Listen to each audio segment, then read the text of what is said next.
We're here. I unplugged my headphones. Hold on. What? Well, that's what you get for freaking dabbing. Yeah, On, that's what you get. That's what you get for dabbing, like in the midst of starting the show. Welcome. That dab was brought to you by Zip Chair. That dab was definitely brought to you by Zip Chair and Mike and Ike, of course, which are, the proud supporters of this show, which is Loading Screen, your morning podcast to start your day up with. I am, of course, Dre, a.k.a. Crash, and with me, wow, got it first go, Alex, a.k.a. Sir Scralex. Yeah. Yeah. There you go. Yeah. There you go. Welcome, man. Welcome to up, you, dude? and How then you welcome been? to everybody that's tuning in, man. I'm good. Had a hell of a weekend. I always enjoy these days. Games? Yeah, no, I always enjoy Tuesdays because you and I are so busy that like as soon as the weekend comes, either one of us is working or we just go off the grid. Yeah. It's a beautiful thing, honestly. It is, but you said you have some. You said you have. Yeah. What have you been playing? Because you said you have some things you got to tell me. So, I still been playing my Yakuza. Yep. It took a little bit of back burner for a little bit, but I've been playing Yakuza. Okay. But I made the plunge or the return into Final Fantasy 14. Oh. Yeah. Yeah, I've been playing for I baby. think 3-4 days straight. I came back. Yeah. I jumped in. I'm already level like 65, 66. I came back at level 60. I'm just rocking it out. Wait, so where in the story are you? I'm in. Don't spoil anything. But I'm in Stormblood. Remember, I was in Stormblood. Is where I stopped. You didn't finish Stormblood? No. Remember when you were supposed to? By the way, dig the cat mug. As a matter of fact, that's a minion. That's a minion you can actually get in it. I just realized this is definitely not my in mug, Final Fantasy. Yeah, you can get this like this chubby. Oh, the fat little cat. It's like the same. There you go. Yeah, no autofocus on it. It's all good. Anyway, I stopped at Stormblood because remember the original idea was you come back or you get to a certain point, then I'll come back. Well, in true Alex fashion, he didn't tell me he got to a certain point, and I was like, I found out later, and I'm like, well, you're definitely past where I was, so I guess I have to come back in, and we can't play together because originally I thought also the idea was we would play, but then I was like, right. No, you're on a different server, but you're in the same data center, so we can actually. We can play. They like fix that or something. Yeah, exactly. It was something that was added later on. Well, so my apologies. I thought you were past Stormblood at Shadowbringers. You just didn't start Shadowbringers. I did not start Shadowbringers at all. But I did jump into the Shadowbringers classes. I jumped in. I went. So I'm tank. Just straight. Yep. Good. I'm always in need of a good tank. I'm tank. I've always been tank. I do DPS on the sides as well, but I've always primarily focused tank. I did go Gunbreaker. Okay. I was Dark Knight originally. I was Paladin originally. I did a bunch of DPS classes. I've been Ninja and such. I took Samurai on. I was Dark Knight. That was like my secondary. I never did Marauder.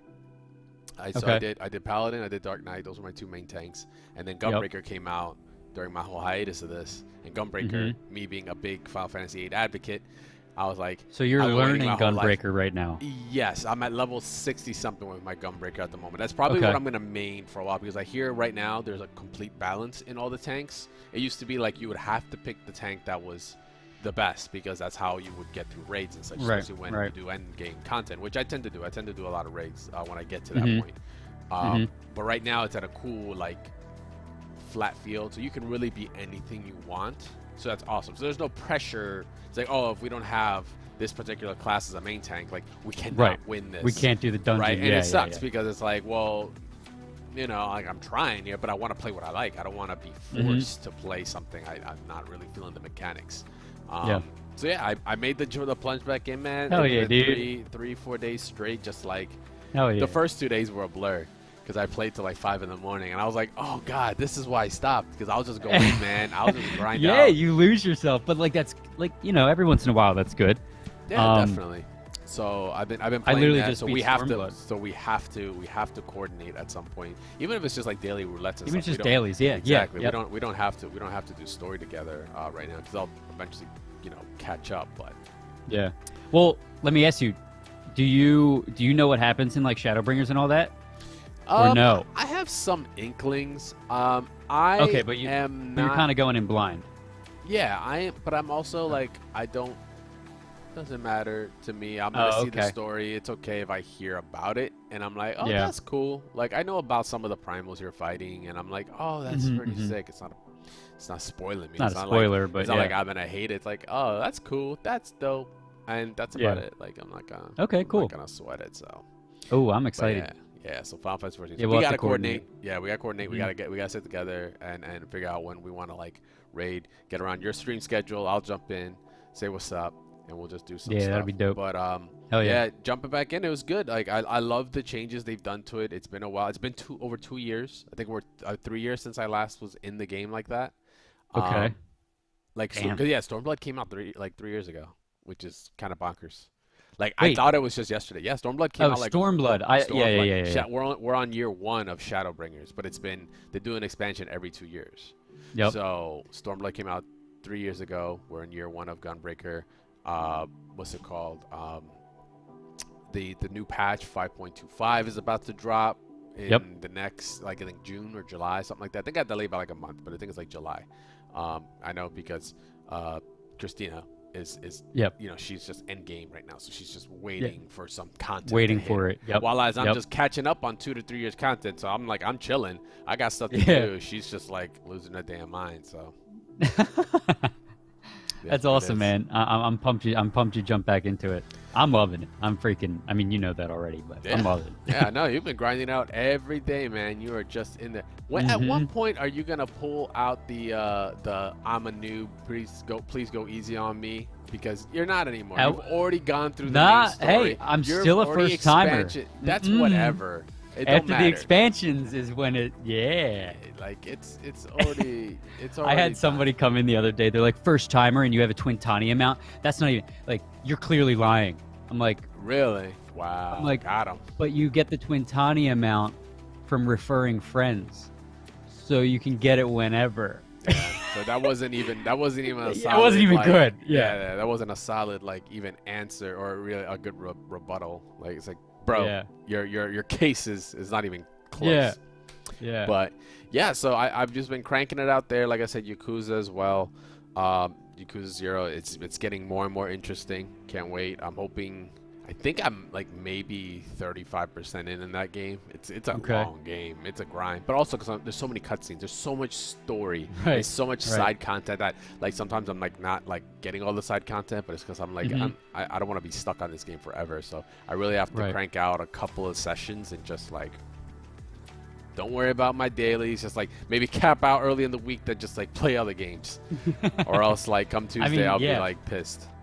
That's the thing with Final Fantasy 14. You gotta spend a lot of time with it if you want to really get somewhere with it. But at the same time, it's like, what's the rush? You know, there shouldn't be a rush at this time.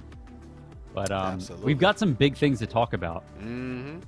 We do.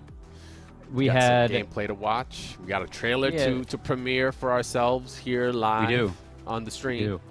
That's gonna be sick. I didn't see the Last of Us 2 Part 2 thing. I watched the first like 30 seconds and I was like, oh, this is gonna be good. So I turned it off. I was like, I want to witness it on the stream. Yeah, I haven't even looked at it. I passed the what is it?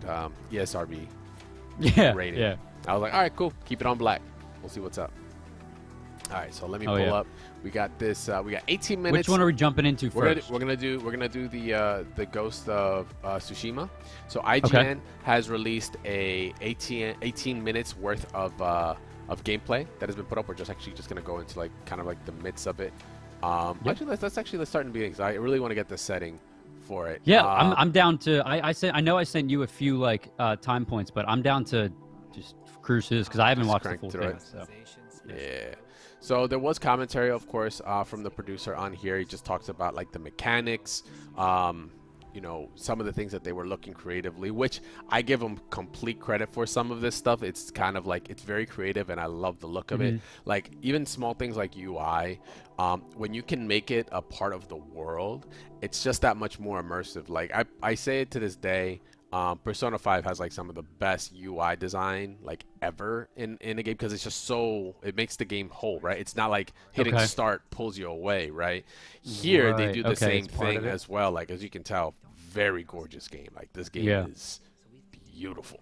I mean, I'll be honest with you. When I was looking at, like, you know, every morning I'll look up some news, some articles, and like see what's cruising through the game waves. But I this morning when I sent this to you, I was like, Ghost of Tsushima, and I like sent a question mark. I was like, I guess we'll talk about this. And then I watched this video. I'm like, oh, this is good. Yeah, I need to find more about this. Yeah, so let's just take a quick peek in here. See if I can pull this in. Ooh, look at that. It's almost like I do this for a living. Woo! All right, so yeah, so primarily open world. Very gorgeous. You have like really anywhere you can go. So kind of like snippets of Breath of the Wild there, how well they did the open world, where you can just get dropped into this area, this very huge map. We don't even know, to my knowledge, I don't even know how actually big this map is, but just looking at it, it's just field of view. So the developers said, well, the developers said what you see, and there's several parts to this where you gaze across the map. And they're like, that is a very, all caps, very zoomed in portion of the map. Oh my Apparently God. the map's enormous, the developers said. So, yikes. Look at this, man. It's beautiful. Yeah. So like I was giving credit to it earlier about the overall design for it. If you saw, like, he makes markers and such in certain places, and when it tells you that you're there, it shows up like, hey, you've arrived at your destination. Then it just like disappears into like into these little particle effects, into the wind. That's the other part. The wind was one thing. Like, you can check where your marker is at or where your waypoint. It isn't just some beam of light or it's just some arrow to look at, some like this ethereal thing that shows up. Sure, we do have it here. Yeah. But sure, we do have it here, but it's not so like cumbersome. Like it's there, but it isn't like kind of crazy, like taking away from like the view. But it's those little small details that really get to me. That it just looks really good. That they took the effort to just keep you that, you know, immersed in the game. It's pretty dope. And like I said, the wind blow streams or air streams are what like show you the way and such. So it's all like immersive within this very beautiful, aesthetic looking environment. It's like taking my breath away, dude. Look at how beautiful this is. Shit. Yeah, it looks really good. Yeah, so they talk about, you know, there's shrines and such. How are you going to find places, right? Like they said, like, you know, looking for smoke, people that happen to be, you know, there we go. He's talking about the smokestacks and all that, you know, someone camping somewhere. There's like an NPC for you to talk to. The animals will point you in certain directions to see maybe a hidden shrine that you go and pray at. It's pretty wild, to be honest. Like, it's very immersive. I love the look of it. And then they jump into the combat, kind of like, I'm gonna like skip a little bit around here because we have so much to talk about there. But yeah, I mean, if you go to well, real quick, if you go to 6:15, I'm doing this on the fly. We're doing it live. If you go to 6:15, it's a good point of showing you how beautiful the world is here. Like, just like look at all the colors, man. It's stunning. And you can like skip around here too if you want. Like there you go. There's your animals that like the fox led him to this spot. The little crevices you can go into, then find shrines and such. Like, God, look at that. And listen to the music. The music is incredible. Just hold on. I'm a sucker for game music now, dude. Oh yeah. Okay, up to this point was where I was like, okay, I think it does a good job of like kind of presenting the world to you in the different biomes and stuff like that, I guess. Yeah, it's pretty tight. So besides that, of course, at this point, funny enough, I saw the trailer just blind. I didn't look into anything else. At one point, I was just like, okay, the world looks gorgeous, but like, I literally was like, tell me about the gameplay. What's the fighting about to be about? Like, we're thinking samurai. Like, I want to hear about that. In which then they go to a portion here. Nate Fox. This is Sucker Punch Productions. They are the studio working on this. Yeah, and they go into actually talking about the combat, which that was the big part to me, because I'm like, okay, I can only look at so much of this awesome, you know, the world that we're looking at here. This very, very pleasing. Yeah, like the world's nice. How's the gameplay? I'm a samurai. Like, there's gonna be some bloodshed, right? Like I have to see it. How is it going to work? In which, yeah, exactly. I was gonna say, I was like, I want to see some samurai cinema stuff going down, and that's what he ends up talking about. Like, hey, you can go, like, there's one-on-ones. Look at the boxing too. Like, just like as a like a love letter to those movies. Like, let's pull it in a little bit. You know, very cinematic. He even said that too. He was like, if you've ever seen a samurai standoff in a movie, this is exactly that. Look at this dude. Yo, with the slow-mo, one slice. But it isn't always like that. It isn't just like one slice for everyone. It's just like when you do proper timing and such, you get those. It seems like you get those capabilities, those one-shot kills in true samurai fashion. But it looks really good. Then they talk about different portions of it. It isn't just like one way of playing the game, right? They talk about you know, the samurai side of it, and then the Dishonored Ghost version of actually doing this. It's actually rather. So the Ghost gameplay is 1835. I did make note. Oh wait, here. There you go. I got it right here.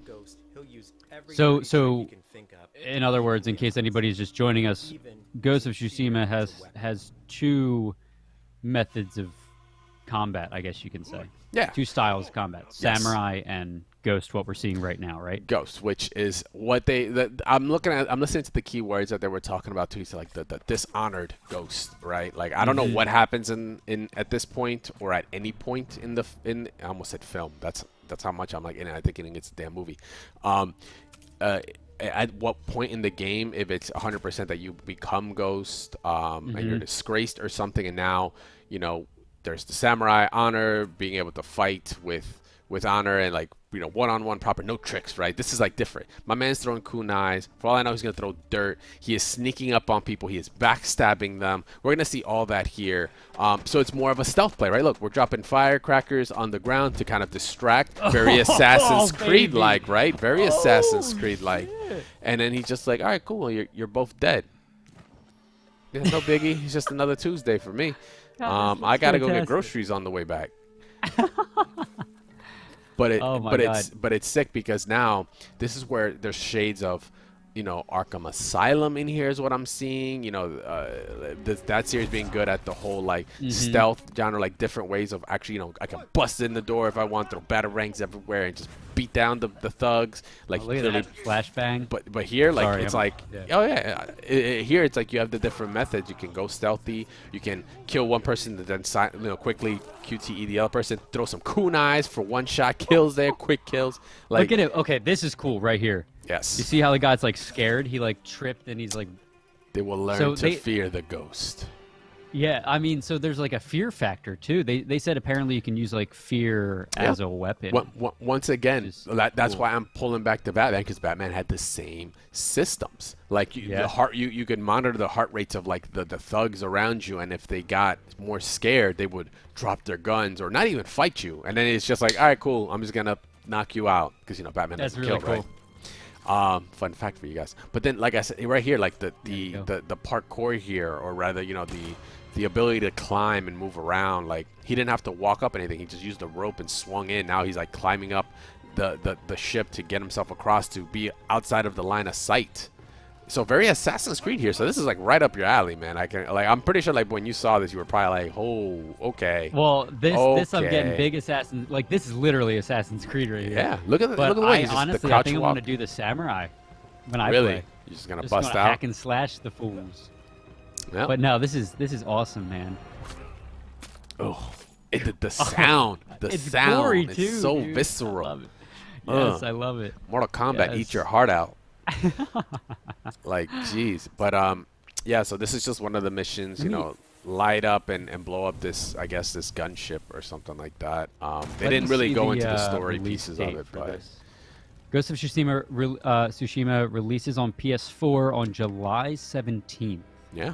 Okay. So we're literally this is May 19th, so we're just right under. Look at all that.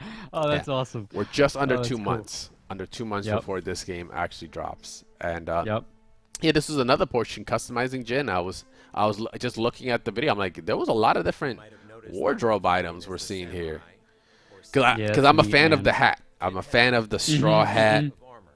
you know, covering the eyes clearly. That's how I right? know you play fighting games. Yeah, because I was about to say Raiden, or you know, where Yep. that harpens back to Big Trouble in Little China, the dude with the electricity. That's kind of like where they based Raiden off of and stuff like that. But yeah, so they explain how you can add with these charms different techniques, like the armor and such. There's a mechanical purpose to it, so it isn't just aesthetics. So. Okay, that's cool. The cool thing about it is just that means, you know, like, all right, depending on your armor gear loadout, like we have that section of it that we add to the gameplay. But then the other part, I was like, oh, that's cool. But I'm like, oh man, but like if they get like some super bright armor that's like yellow and stuff, I'm like, maybe I'm not a fan of yellow. Then they talk about like, oh, well, you can get these dye flowers. You can actually dye the same equipment, as you can see here, different colors, so you can kind of like get your style on, get your little bit of your stilo onto Jin here, and then look good, because everything's gonna get covered in red anyway. So I would say go red, because that way you never know. I'm hyped for this game, dude. I honestly, coming into this show, I didn't have anything. I had no idea what this game was, and now after looking at it, I'm like, okay, I want. It's got its own Instagram filters. That's pretty cool. So yeah, photo mode, so you can do some really insane cinema. Like I said, love letter to samurai cinema, which they then go on to talk about in a little bit as well, where they actually have a black and white filter that you can throw on. So now it becomes like really old, like actual legitimate samurai films, which is pretty tight. Yeah, it's very interesting, some of the features they're adding onto it. Oh, one other big thing. Yeah, Japanese voice track options with subtitles, like to make it as legit as possible, so it isn't just a bunch of, you know, foreign actors with then dubs over them that clearly isn't them or something like that. Yeah, so just like Yakuza, like I said, I'm right at home. I'm playing Yakuza right now. Let me ask you this. Okay, I'm sorry. I was engrossed in the video here. Did you say that there? I mean, obviously, what we're hearing right now is Japanese dialogue. Is there's like subtitles, English subtitles, or is there English dub?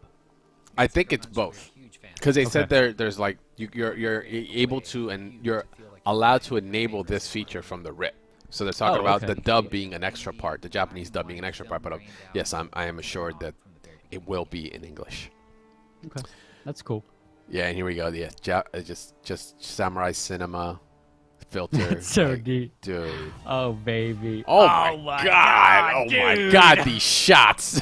I love how we're gushing over the shots. Look at him. He's like, the edits. Time to clap. Those edits. Let's see it, and then the God, this is just so you guys know, this is our first time seeing this too. Yeah, this part, like I don't think I got to see the end of this trailer, so I'm kind of seeing this live right now, and this is just disgusting. Just the lighting, the fact that like they have the lighting, like the light balancing off of, you know, proper materials and reflective, like it's just like, oh, beautiful. Just I love gross. it. Yeah, put that leaf in the air. Oh my god, dude. Yeah, no, I'm excited, man. I'm looking forward to it. July 17th.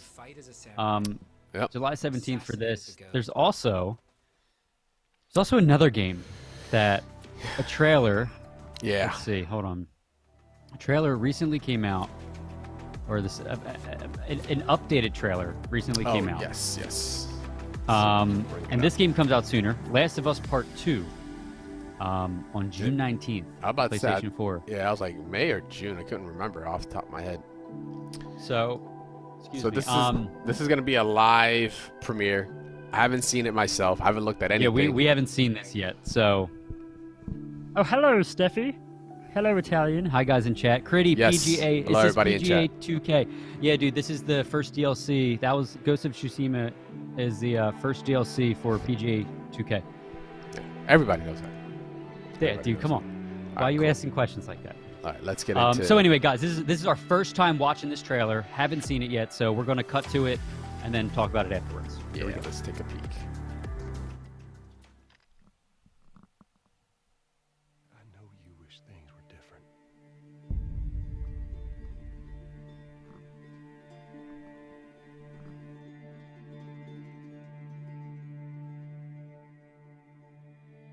I wish things were different. Ellie! But they ain't.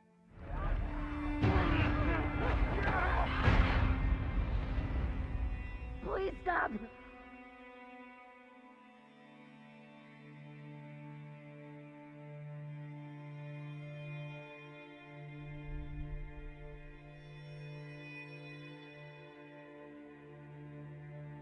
I'm leaving tomorrow. To do this smart, we'd be leaving Jackson vulnerable. So they just get away with this? How'd you find us? You can't stop this. I want what you want. But not at any cost.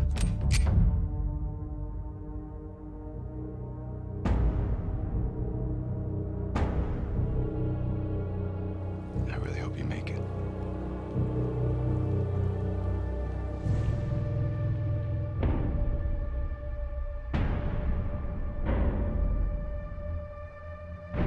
I have to finish it. There's a cost.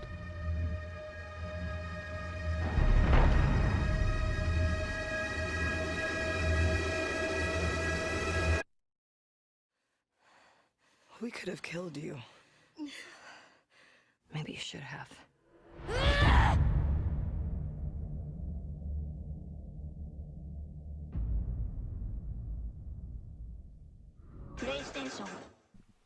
Damn.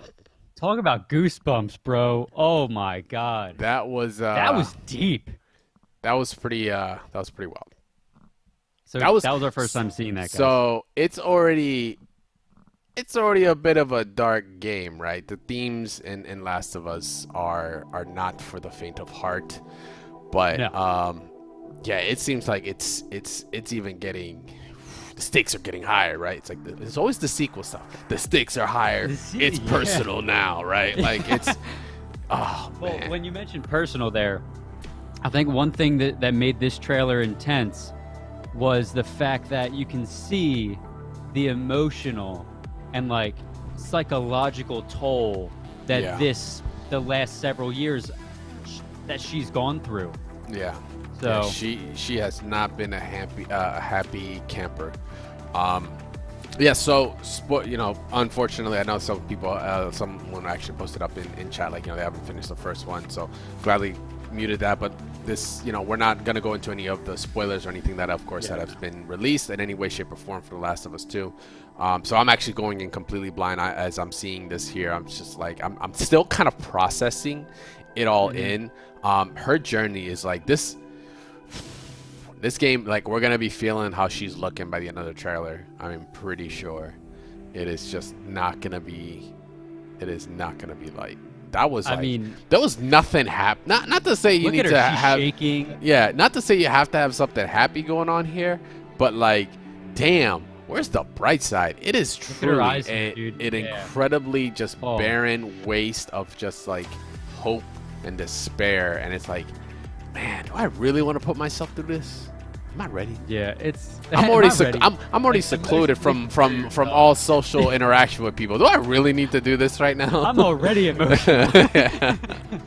Oh, man. Steffi in chat says, "Oh great, I'm gonna cry." And Italian says, first of all, Rich, you got to get your lame ads name on this PC, so I don't have to call you R Italian in chat. Yes, the sir. first one was one of the most emotional games I've ever played. Yeah, Was for a lot of people.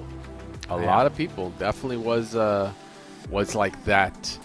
Last of Us, what it did was kind of like really, like, it's not the first game to do it. It's just been one of the greatest games to do it. Is where it did it really well. It pulls that blurry line between, you know, like, you are actually you know, this is game media as an art form. As a true storytelling and the most unique of storytelling aspects. You know, Last of Us definitely had so many accolades for that. The gameplay was cool. It was always tense. Just the atmosphere, the way it looks. I was able to push the PlayStation, you know, PlayStation 3, at this point, you know, however far it went, And now, you know, Last of Us 2 is looking to show what Just the continuing the PS5 story, is just man. I gonna love do, it. and continuing the story. Yeah, man, we're in for one hell of a roller coaster. Look at that, dude. I mean, like this whole trailer just shows the what's the word? Her like how she's just emotionally distraught from everything that's going on. Look at her; she's just staring off into space. She looks like she's been through some shit. Yeah, I mean, she's done it. I mean, now obviously in Last of Us Part 2, she's older than the first one, but she's seen some shit, man. And yeah. this The is gameplay crazy. though, that's the next part. Like once again, this is all great presenting wise, but the gameplay is what needs to sell me as well. There's still that other side of the coin for me. But yeah, in terms of story, yeah, I myself also big fan when it comes to stories and games. We've already been through this. But yeah, this is gonna be one hell of a trip. We're T-minus, 58 days. Yeah, 58 days before it drops. So got a couple episodes of loading screen until then. We will definitely be peeping it out. But as of right now in this episode, we are actually kind of all queued up today. Your day is definitely locked and loaded. All you gotta do, press start to continue. But hopefully we've been able to keep you guys entertained until then. So yeah, make sure to stay tuned, guys. Tuesdays and Thursdays, of course this Thursday we will also be live at 11 a.m. Eastern Standard Time to talk more games, some more trailers hopefully that have dropped, or what else, what we're gonna get ourselves into until then. I hope you guys enjoyed the show. Thank you very much for hanging out. Of course, make sure to follow Nursery Gamers at NERDST Gamers on Twitter. Feel free to tag us on anything or follow us, of course. Yes, it's our socials right here. Mine's right there, #VS. And of course, Sir Scrowlix right there at the bottom, where you can catch him on Twitch as well, playing Final Fantasy 14 among other games. I'm pretty sure. I don't know. I don't even know. I was gonna say, like, I don't even know if Alex plays anything else anymore. It might just not be for him. It is what it is. But That's what yeah, happens when you get a really good game. yeah, absolutely. But thanks a lot for hanging out, guys. Once again, for those out there in Twitch chat and all. Yes, this ain't coffee, but the cheers to you. Enjoy your day. It is just getting started. Enjoy some games, and we'll see you guys Thursday. Later. See you guys Thursday. Take care.